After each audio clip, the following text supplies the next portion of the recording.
സാധാരണക്കാരന്റെ financial planning എല്ലാം തകിടം മറിയുന്ന നിമിഷം ഇടുത്തി പോലെ ആരോഗ്യ പ്രശ്നങ്ങളെത്തുമ്പോഴാണ്. ഇത്തരം സാഹചര്യങ്ങളിൽ ലോൺ മാത്രമാണ് പലർക്കും ശരണം.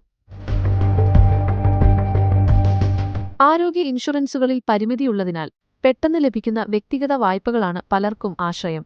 നടപടിക്രമങ്ങൾ ലളിതമാണെന്നതാണ് വ്യക്തിഗത വായ്പയിലേക്ക് പലരെയും ആകർഷിക്കുന്നത്. 24 മുതൽ 48 മണിക്കൂറിനുള്ളിൽ പണം ലഭിക്കുമെന്നതാണ് ഒരു പ്രയോജനം. സാധാരണയായി 6 മാസം മുതൽ 5 വർഷം വരെ തിരിച്ചടവ് കാലാവധിയും ലഭിച്ചേക്കാം. നിങ്ങളുടെ യോഗ്യതയെ ആശ്രയിച്ചാകും പണം ലഭിക്കുന്നത്. യോഗ്യരെങ്കിൽ 25 ലക്ഷം രൂപയോ അതിൽ കൂടുതലോ വരെ ലോൺ ലഭിക്കാം. ലളിതമായ KYC രേഖകളും വരുമാന തെളിവും ഹാജരാക്കിയാൽ മതിയെന്നതാണ് മറ്റൊരു പ്രത്യേകത. വ്യക്തിഗത വായ്പയ്ക്ക് അപേക്ഷിക്കുന്നതിന് വിവിധ യോഗ്യതാ മാനദണ്ഡങ്ങളുണ്ട്. 21 മുതൽ 60 വയസ്സുവരെ പ്രായമുള്ള ജീവനക്കാരോ സ്വയം തൊഴിൽ ചെയ്യുന്ന വ്യക്തിയോ ആയിരിക്കണം. സ്ഥിരമായ പ്രതിമാസ വരുമാനം ഉണ്ടായിരിക്കണം. ക്രെഡിറ്റ് സ്കോർ 750-ന് മുകളിലായിരിക്കണം. ഓരോ ബാങ്കിലും ഇത് വ്യത്യസ്ത രീതിയിലാകാം.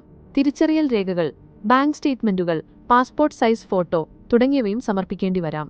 എന്നാൽ പലിശ നിരക്കുകൾ, കാലാവധി, പ്രോസസ്സിംഗ് ഫീസ് എന്നിവ വിശദമായി അവലോകനം ചെയ്തിട്ട് മാത്രമേ അപേക്ഷിക്കാവൂ. വായ്പ നൽകുന്ന ബാങ്ക്, ക്രെഡിറ്റ് പ്രൊഫൈൽ എന്നിവയെ ആശ്രയിച്ച് പലിശ നിരക്കുകളും പ്രോസസ്സിംഗ് ചാർജുകളും വ്യത്യാസപ്പെടാം.